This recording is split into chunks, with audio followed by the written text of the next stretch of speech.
IEA에서 발표를 하면 결국에는 아까 얘기했듯이 석탄을 줄여야 돼서 밑에 이 슬라이드에 보면 콜이라고 하는 노란색이 많이 줄어들어요. 우리나라는 지금 석탄을 다루는 데가 옛날에 대한석탄공사도 있고 지금도 있어요.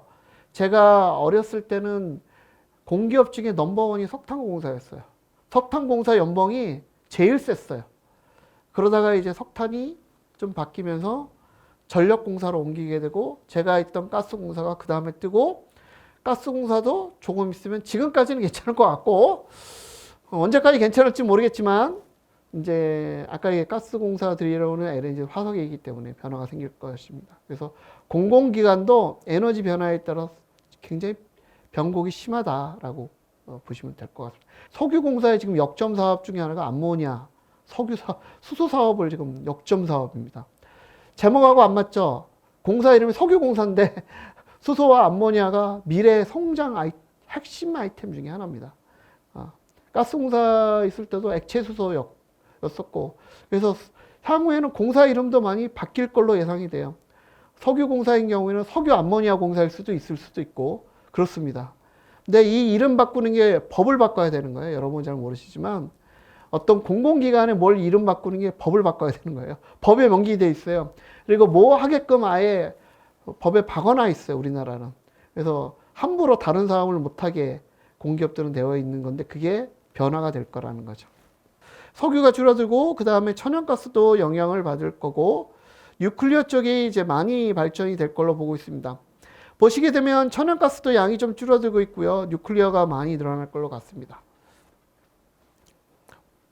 그 다음에 이제 가장 많이 늘어나는 게 리뉴어블, 태양광 풍력이 가장 많이 늘어나는 거고 태양광 풍력 중에 하고 이제 아까 이 안에 수소가 들어가 있다라고 보시면 될 것 같습니다. 그래서 수소의 증가량은 굉장히 많이 이론적으로나 향후에 많이 증가돼야 될 것 같다라고 보시면 될 것 같고요. 그래서 2050년이 됐을 때 에너지는 어떤 형태로 되는 거냐고 이제 IEA에서 가상해서 한 거에 의하면 대부분 전기화 쪽으로 갈 거다라고 봅니다. 그래서 윈드, 뉴클리어, 솔라, 하이드로가 전기를 만들어서 가운데에 전기에서 힛도 만드는 방식으로 가고 그 다음에 이제 오일은 많이 줄어들어서 주로 이제 케미칼 쪽으로 들어가고 일부가 트랜스포테이션 쪽으로 갈 것 같습니다. 그래서 트랜스포테이션에 수소의 기여가 클 거고 보고 있고 또 인더스트리 쪽에 좀 보고 있습니다.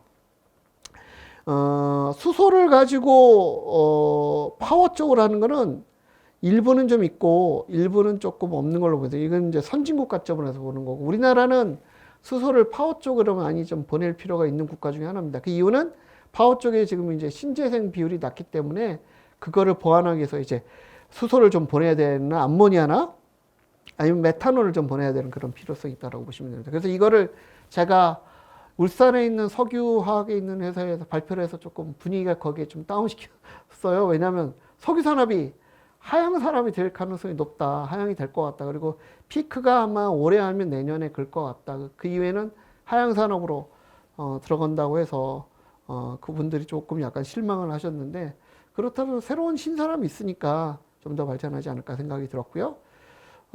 그 다음에 얘기 드릴 수 있는 여러 가지 건 뒤에서 얘기 좀 드리도록 하겠습니다.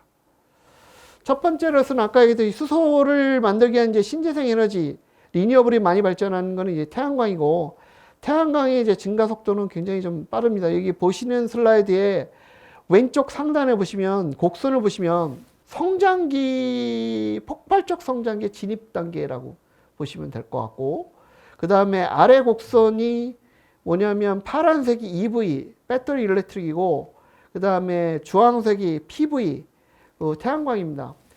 그래서 태양광하고 EV는 동조화 있고요. 그 다음에 최근에 2020년 이후에는 이 그래프에서는 동조화가 안 보이지만 여기에 풍력이 빠져서 그래요. 이 그래프에. 풍력까지 합하면 이 파란색을 쫓아가게 됩니다. 그래서 신재생 에너지가 증가되는 것만큼 배터리 자동차 증가가 따라 증가한다라고 보시면 될 것 같고요. 그 다음에 태양광은 최근에는 루프트탑이라고 해서 지붕형 태양광하고 유틸리티라고 해서 우리 밭이나 산에 이렇게 아예 집단으로 놓는 것도 있는데 현재까지는 둘이 균등하게 발전하고 최근에는 루프탑, 지붕에 놓는 거, 산 다음에 지붕에 놓는 거라든가 뭐 이런 게 좀 많이 성장하고 있다라고 보시면 될 것 같습니다. 그리고 가장 특이점은 누가 뭐래도 이 산업의 1등은 중국이다. 차이나 106기가와트를 설치하고 있고요. 유럽이 38.7기가와트인데 지금 전 세계 태양광 산업을 휩쓰는 건 전부 다 중국산 제품이어서 미국이 중국산 제품을 미국 본토에 사원 금지시키니까 이제 한국에 있는 이제 하나솔루션 같은 데가 이제 많이 성장하는 그런 계기가 되고 있어서 좀 다행이기도 하고 그렇습니다. 그래서 이게 산업이라는 게 굉장히 신재생 발전에 연계되어 있다고 보시면 될 것 같고요. 그 다음 슬라이드가 이제 풍력에너지인데 풍력에너지의 성장성이 꽤 가파릅니다. 최근에. 그래서 2030년까지 요구되는 풍력 설치량이 한 3,105기가와트 정도로서 엄청난 파워의 지금 풍력에너지가 설치가 되고 있고요. 최근에 회상풍력이 좀 많이 늘어나고 있습니다. 이 그래프에 보면 풍력도 지금 성장기 바로 전 단계에 와 있고요. 이렇게. 녹색은 육상풍력이고 약간 위에 색깔이 다른 게 해상풍력입니다. 해상풍력의 성장 속도가 굉장히 빨라지고 있다고 보시면 될 것 같습니다. 그리고 여기도 전 세계 풍력 시장의 40%가 중국에 설치되고 있고 그 다음에 옵쇼든 49% 정도 되고 있습니다. 그래서 중국하고 영국이 옵쇼 쪽을 쥐고 있고 그 다음에 우리가 육상에 있는 거는 중국, 미국 이렇게 리딩하고 있다고 보시면 될 것 같습니다. 천연가스 발전하고 신재생 발전이 연도별로 빠르게 증가하고 있고 그 다음에 신재생 발전 중에 풍력하고 태양광 설비가 최근에 많이 늘어났어요. 그래서 하나솔루션 같이 아까 제가 많이 성장성이 좀 높는 게 이런 이제 거랑 연계가 되고 있다고 보시면 될 것 같고요. 그리고 이제 미국에서조차 석탄화력은 이제 쇠퇴 산업으로 완전히 접어든 거라고 보시면 돼요. 여기에 이제 바이든 대통령께서 IRA를 이제 2022년에 발표를 했고 그러다 보니까 지금 여기가 2022년 통계인데 이 이후에는 IRA 법에 의해서 더 많이 촉진될 걸로 좀 봐지고 있습니다. 그리고 유럽도 똑같이 풍력 태양광이 최근에 화석 연료보다 더 많은 전기를 생산을 좀 했고 그게 이제 2023년 5월에 발생을 했습니다.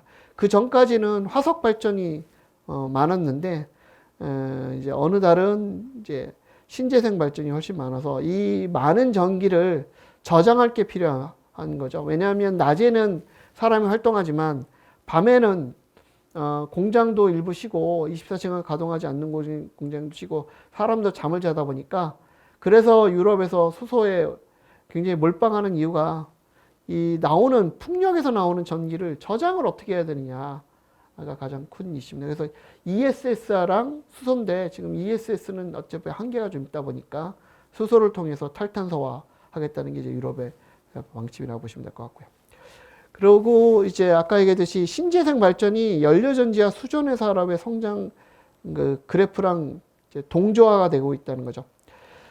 여기서 보면은 윈드가 초록색입니다. 윈드 성장률이 늘어나고 있고 솔라가 빨간색인데 빨간색이 이제 두 개가 우상향으로 드러나고 있죠.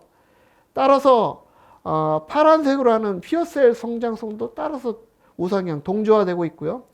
거기에 늦게 동조화가 시작되는 게 수전의 일렉트로라이저가 동조화되고 있습니다. 그래서 딱 보더라도 전기의 저장을 수소로 많이 하는 경향을 보고 있고 그전에는 배터리로 했죠.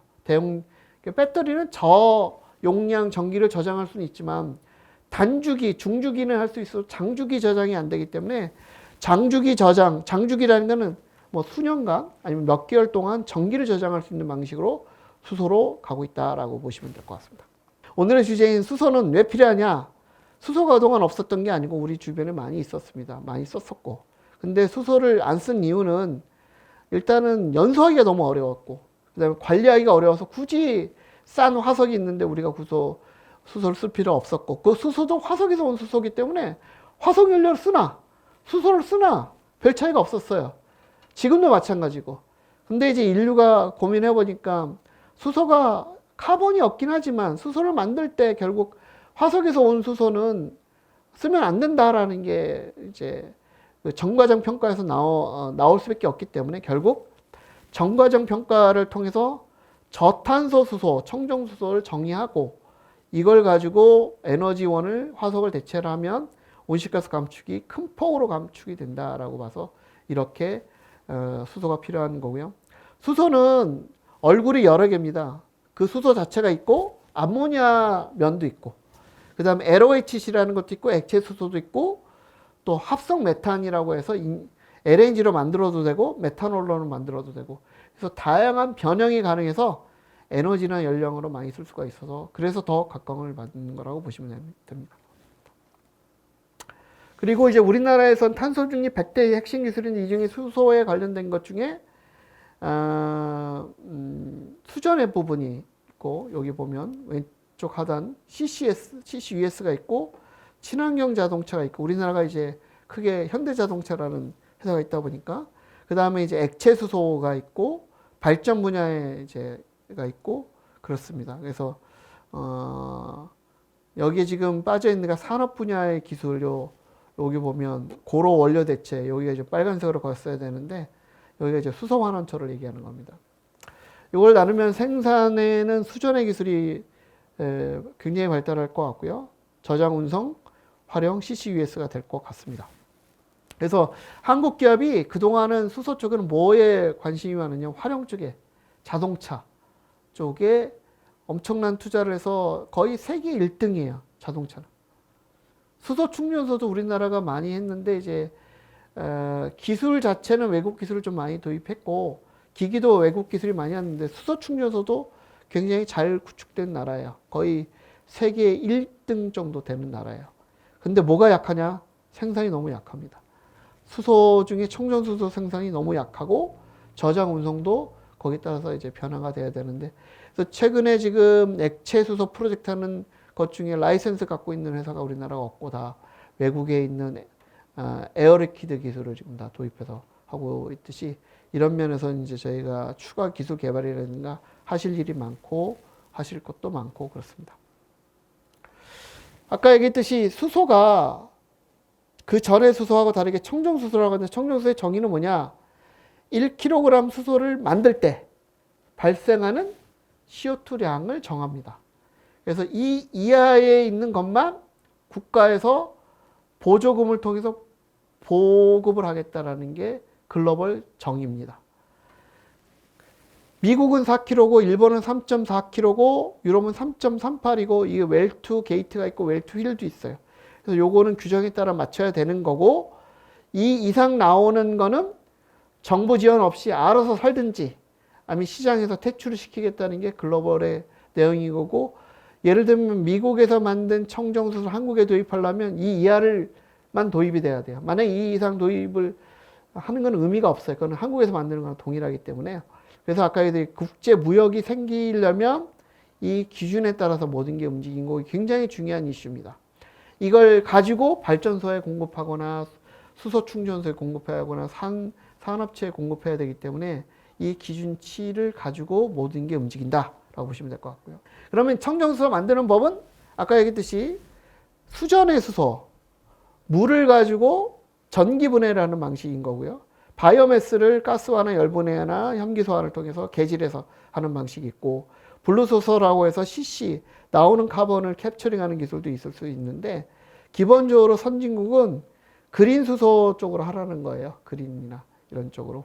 블루수소도 좋은 아이템이기도 한데 이제 이거는 양이 많은데 일단 선진국의 특징은 그린 쪽으로 많이 했으면 좋겠다는 건데 뭐 이제 기준만 맞으면 되기 때문에 잘 맞춰서 하는 거고 어차피 지금 우리나라인 경우에는 미국에서 천연가스를 개질해서 나오는 CO2를 캡처링해서 CC에서 하고 천연가스 나오는 개질해 나오는 수소 가지고 암모니아를 만들어서 많이 한국에 들여오려고 하고 있어요. 그래서 국제 거래가 일어나려면 일단 미국 기준 4kg도 만족해야 되고 한국 기준 4kg도 만족해서 그게 들어와야지 인증이 된다라고 보시면 될 것 같고요. 또 하나가 이제 액체 수소 들어오는 법도 있고 LOHC나 eFuel로 들어오는 방법도 있다라고 보시면 될 것 같습니다. 그래서 오늘 주제 중에 가장 큰 핵심은 이 슬라이드입니다. 태양광, 풍력, 수력, 기타, 재생에너지, 원자력, 핑크 수소를 얘기하는 거죠. 이렇게 가지고 만든 전기로 물분해를 하고 물분해하면 아까 얘기했듯이 산소가 나오고 수소가 나옵니다. 그 중에 산소도 포집해도 되고 수소는 당연히 포집을 해서 이거를 크게 세 가지 방식으로 운송을 할 겁니다. 첫째, 암모니아, 공기 중에 있는 질소랑 합성을 해서 암모니아로 가는 한. 두 번째, 수소 나오는 게 기체니까 이 기체 자체를 상태를 변화시키는, 액화시키는 기술. 세 번째, 이거를 CO2랑 합성해서 메탄올이라든가 메탄을 만들어서 들여오는 기술. 이렇게 크게 세 가지 기술로 지금 현재 진행하고 있고, 옛날에 LOHC를 많이 다뤘는데 LOHC는 지금 요즘에 많이 안 다루고 있어요. 그래서 지금 향후에 다루고 있는 기술은 세 가지. 수소를 가지고 암모니아, 그 다음에 액화, 그 다음에 합성, 이퓨얼 쪽으로 흘러가고 있다라고 보시면 될 것 같아요. 이거를 이제 한국이 현재 대부분의 에너지도 수입하고 있지만 수소도 상당 부분 수입할 걸로 보고 있고, 들여오면 이제 이게 배관을 통해서 공급하는 한, 모빌리티 공급하는 한, 석유화학용이랑 철강, 그다음에 발전소 등 뭐 여러 가지 공급에 지금 필요한 부분이 절실한 데가 많이 있다라고 보시면 될 것 같습니다. 그리고 아까 이제 블루수소는 이제 천연가스를 나온 걸 리포밍이나 ATR 가지고 이제 개질하는 경우인데요. 뭐 SMR이나 ATR이라든가 리포밍 기술을 해서 개질하면 CO2가 나와요. 그 CO2를 땅에 묻는 겁니다. 활용하는 게 아니라.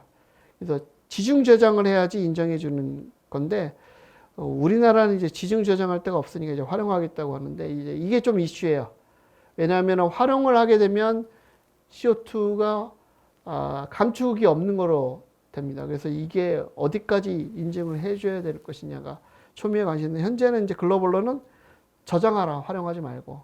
그래서 지금 우리나라에서 CO2 캡처링하는 프로젝트가 창원에서 하나 진행이 되는데, 그거는 지중 저장을 못하기 때문에 그거는 아마 블루 수소가 안 되고 그레이 수소로 그냥 유지될 것 같습니다. 그리고 저희 이제 딜로이트 컨설팅에서 분석한 거는 전체 에너지 소비의 10%가 수소. 이 수소는 청정 수소를 얘기하는 겁니다. 그레이 수소가 아니라 수소가 될 거고, 5가지 솔루션인데 결국 정부의 정책과 규제가 있어야 되고, 기술이 있어야 되고, 자산 인프라가 갖춰야 되고, 공급 협력이 있어야 된다라는 얘기입니다. 많이 원론적인 얘기를 더 강조한 거라고 보시면 될 겁니다. 특히 정부 정책이 가장 중요하다라고 보면 되겠습니다. 지금 우리나라에서 수소는 정부 지원금 없이 운영되는 게 없습니다. 모든 수소 프로젝트는 정부 지원금이 다 들어가 있는 거고, 그게 우리나라만 그런 게 아니라 일본, 미국, 유럽 다 그렇습니다. 정부 지원금 없이 수소가 가는 거는 아마 정유 공장에서 나오는 회색 수소밖에 없을 거예요. 거기서 나오는 거랑 반도체에 들어가는 회색 수소인데, 반도체에 들어가는 수소도 아마 청정 수소로 다 바뀌어야 되는 겁니다. 그래서 이 청정 수소에 대한 프로젝트가 지금 1000개 이상 진행이 되고 있고, 투자 금액에서 3,200억 달러, 1억 달러가 1,300억이니까 10억 달러, 그러니까 거의 320조가 지금 현재까지 1000개 프로젝트에 예측이 되고 있고요. 그 다음에 이거를 더 계속 늘어나겠죠. 엄청나게. 그래서 가장 많이 투자가 되고 있는 국가가 유럽, 그 다음에 라틴 아메리카, 북아메리카, 오세아니아. 오세아니아는 오스트레일리아를 얘기하겠죠. 이렇게 가고 있습니다. 그래서 아까 얘기했듯이 유럽 아까 하고 미국이 리딩한다고 하고 중국도 리딩한다고 제가 3개 리딩 국가를 얘기했잖아요.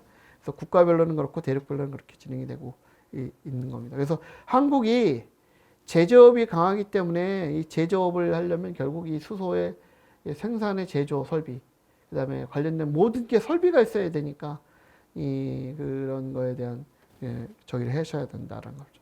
컨펌된 거는 좀 낮고 선언된 것도 포함한 거기 때문에 실제적으로는 발생량은 적지만 현재 상으로 보면 굉장히 많은 부분이 투자가 이루어지고 더 많이 빨라지고 있고 그렇습니다. 그 다음에 수전의 부분도 이 용량으로 보면 좀 이제 232기가와트 정도로 수전의 용량들이 굉장히 급속하게 지금 늘어나고 있어서 여기에 한국 기업들이 뭐라도 따서 납품을 하기를 저는 이제 굉장히 개인적으로 바라고 있습니다. 거의 글로벌 중국 기업, 유럽 기업, 미국 기업 이런 기업들이 지금 현재 글로벌로 지금 하고 있고, 일본도 여기서 힘을 잘 못 써요. 그래서 일본도 유럽 기업의 기술을 도입해서 많이 하려고 해서, 그래서 미국이랑 유럽이 리딩하고 있고요. 알카라인은 지금 중국이 가장 세계에서 제일 저렴하게 만들어요. 풍력 태양광처럼. 그래서 중국의 힘을 요즘에 많이 제가 이 데이터를 보면서 많이 느끼고 있습니다. 그리고 수소 용량을 보면 기가 스케일 팩토리가 많이 증가되고 있습니다. 여기 보면은 아까 얘기했듯이 대륙별로 이렇게 좀 분석이 되는데, 유럽 대륙을 보면 260개 프로젝트 중에 28개가 기가 프로젝트로 가고 있어요. 그래서 프로젝트별로 기가 프로젝트가 클수록 생산 단가가 싸지겠죠. 그러니까 자꾸 기가 프로젝트로 가고 있다라고 보시면 될 것 같고요. 그 다음에 그 기가 프로젝트의 숫자로 보게 되면 유럽이 아까 압도적으로 만든, 이건 앞이랑 같으니까 같은 내용을 좀 설명할 필요가 없어요. 요거는 너무. 이 슬라이드에서 보실 거는 수전회가 자꾸 크게 가고 있고, 그 다음에 한 사이트당 큰 프로젝트가 진행된다고 보시라고 보입니다. 그래서 우리나라 보면 발전소, 발전회사, 그 다음에 엔지니어링 회사, 철강 회사들이 해외 프로젝트를 지금 많이 나가야 되고, 기가 프로젝트에 참여를 많이 하셔야 된다라고 보시면 될 것 같습니다. 그리고 전 세계 진행 중인 수소 생산 프로젝트가 아까 얘기했듯이 기가 프로젝트가 많은데, 이제 여러분이 만약에 네온 프로젝트도 기가 프로젝트고요. 하이딜 앰비션 프로젝트, 그 다음에 H2 마스, 블라크테? 뭐 이게 발음하기가 어려워서.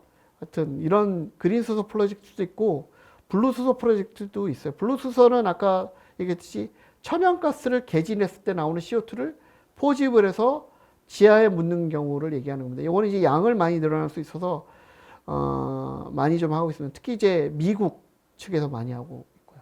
미국에서 많이 하는 이유가 아시아에 수출하기 위해서 겁니다. 핵심은. 미국 내에서는 암모니아를 잘 안 써요. 그냥 미국 내에서 자체적으로 쓰려고 하는 거지. 그래서 이 미국은 수출 프로젝트를 많이 하고 있고요. 영국 같은 경우는 해저에 예전에 뚫어놓은 자원 개발을 많이 했던 빈 가스전들이 많아서 거기에 매집하려고 좀 많이 하고 있습니다. 그래서 선진국들은 이미 에너지를 많이 뽑아쓴 그 빈 것이 있는데, 우리나라는 동해가스전이 비고 빈 데가 없다 보니까 매립할 데가 좀 없어요. 약간 좀 아쉬운데, 이제 새로운 방법으로는 대수층이라고 이제 지하수에 매립하는 걸로 지금 생각은 하고는 있는데, 좀 잘 됐으면 하는 게 제 개인적인 희망입니다. 그 다음에 이제 액화수소를 호주에서 많이 지금 프로젝트에서 일본이 이제 몇 번의 시운전을 했는데, 이거는 조금 기술 개발에 좀 가야 될 것이 있습니다. 액체 수소는 LNG처럼 서로 끓는 그 액체라고 보시면 될 것 같아서, 액체로 담겨져 있다가 이게 한 일주일 정도밖에 견디지 못해요. 그래서 BOG 발생량이 좀 많다 보니까, 그런 면에서 이제 그 저장, 액화했을 때 그 유지하는 거, 뭐 이런 게 굉장히 중요한 기술로 있어서, 우리나라가 LNG 기술이 발전해서 이 부분이 부각했다가 요즘에는 암모니아가 뜨면서 얘가 약간 주춤하고 있는 형태인데, 좋은 기술 중에 하나의 후보군입니다. 그래서 이쪽이 만약에 터져주면 암모니아 쪽이 또 시들해질 가능성이 있어요. 암모니아의 약점 중에 하나가 첫 번째 수소를 만들어서 질소랑 반응할 때 전환율이 조금 안 좋아요. 하버 보시법을 이용하다 보니까 전환율이 좀 좋지 않다. 그래서 그게 조금 약점이에요. 손실이 있다는 건데, 액체 수소는 물리적으로 얘를 100을 만든 걸 액체시키니까 손실률이 다른 것 중에 제일 적어요. 만들 때는. 근데 운송할 때 손실률이 큰 거죠. 그래서 에너지 들어가는 거랑 손실률을 다 따져봐야 되는데, 왜 그러냐면 이 그린 청정수소는 비싸게 만든 거거든요. 그래서 이 비싸게 만든 거를 손실을 적게 하는 게 가장 크게 돈 버는 지름길. 두 번째는 이거를 아까 얘기했듯이 장기 고객을 합니다. 수소는 여태까지 장기 계약을 한 적이 없어요. 길어야 1년 계약을 합니다. 국내에는 반도체 계약이라든가. 근데 이런 청정수소 계약은 기본이 10년 계약을 합니다. 그래서 수소의 트레이딩이 바뀝니다. 트레이딩 가격, 트레이딩 기간, 거래소도 있어야 되고, 그래서 지금까지 수소의 트레이딩이랑 다르다라고 보시면 될 것 같고. 그 다음에 덴마크라든가 유럽 중에 많이 하는 데가 저기 P2X라서 파워2X라서 X가 수소가 될 수도 있고, 그 다음에 메탄올도 될 수 있고, 암모니아도 될 수 있어요. 이 P2X 프로젝트가 굉장히 많이 진행이 되고 있고, 여기 보면 원형 파이에 수소 만드는 게 45% 프로젝트, 그 다음에 메탄올이 20%, 그 다음에 이메탄이라고 메탄을 만들어서, 메탄은 지금도 LNG로 엄청나게 거래되고 있기 때문에 이것도 좋은 기술 중에 하나예요. LNG 만약에 이메탄으로 들어오면 우리 발전소에 그대로 떼도 넷제로가 되니까 발전소에는 굉장히 혜택이 크죠. 굳이 개질하지 않아도 되는 거니까. 하여튼 다양한 기술들이 지금 나오고 있고, 캐로젠은 항공용으로 쓰는 겁니다. 그래서 항공용 제트 퓨얼, 그 다음에 뭐 발전 퓨얼이 이런 P2X 프로젝트가 연결된, 이게 해상풍력이랑 많이 연결되어 있다라고 보시면 될 것 같습니다. 그리고 이제 최근에 그 포스코 그룹을 주축으로 해서 삼성, 그 다음에 남부발전, 동서발전이에서 이제 오만의 하이드론 프로젝트에 들어가서 수전, 신재생 발전부터 수전에 나온 수소 가지고 암모니아 만들어서 들어오겠다라고 하는데, 굉장히 많은 투자금이 들어가고요. 아까 사업비가 67억 달러 들어가고요. 거의 이제 6조 정도 들어가죠. 들여와서 이제 한국의 발전용을 쓰던 포스코에 쓰던 이제 이렇게 런칭이 되고 있는데, 잘 되기를 좀 빌고 있습니다. 그 다음에 이제 아까 이제 암모니아 쪽은 크래킹을 해야 최종적으로 수소를 씁니다. 그래서 크래킹 기술은, 그러니까 암모니아를 600도씨에서 가열해가지고 깨는 거죠. 크랙이라는 게 깨는 거니까.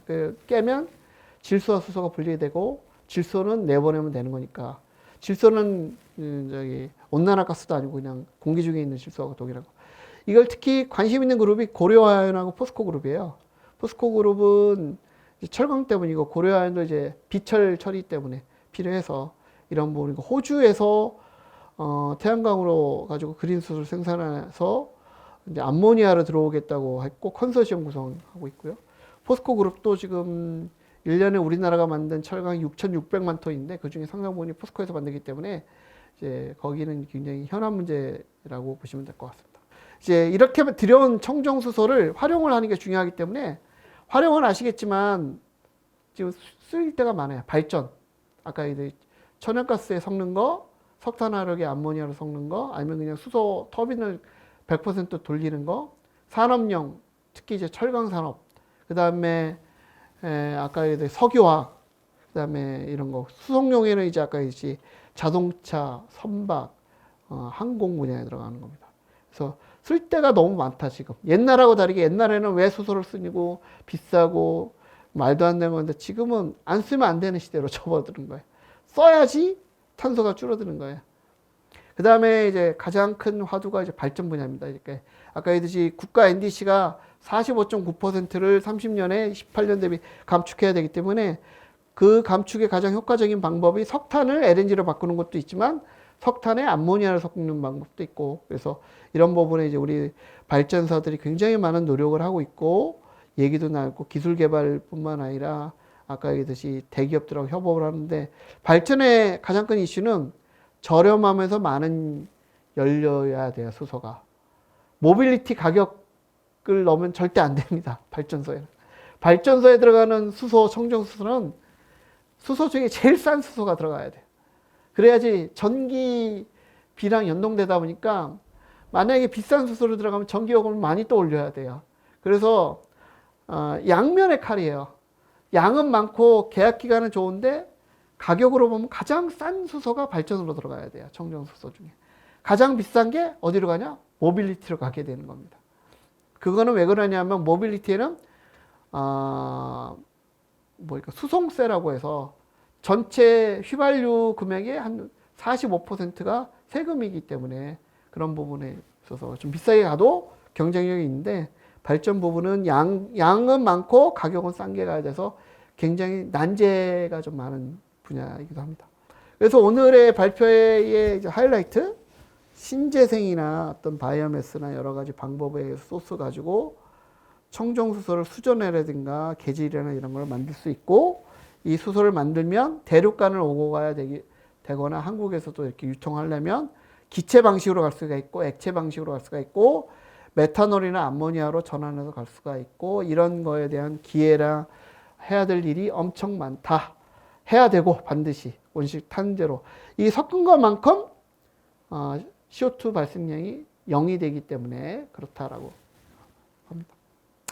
종합하는 중에는 에너지 전환이 급속히 진행 중이고 수소 산업이 부생수소나 그레이 수소에서 청정수소로 되고 있고 청정수소 지원 제도가 작년에 IRA 발표한 리파워 EU한 다음에 올해부터 본격적으로 기준 나오고 내년에 거의 대부분 시행되고 있어서 우리나라도 비슷하게 가고 있고 그래서 올해가 굉장히 변곡점인 해가 될 것이고 여기 계신 듣는 청취자 분들이 굉장히 중요한 롤을 할 수 있는 거고 좋은 기회가 있고 사업하시는 분은 신사업이 많을 거예요. 근데 죽도록 고생할 거다.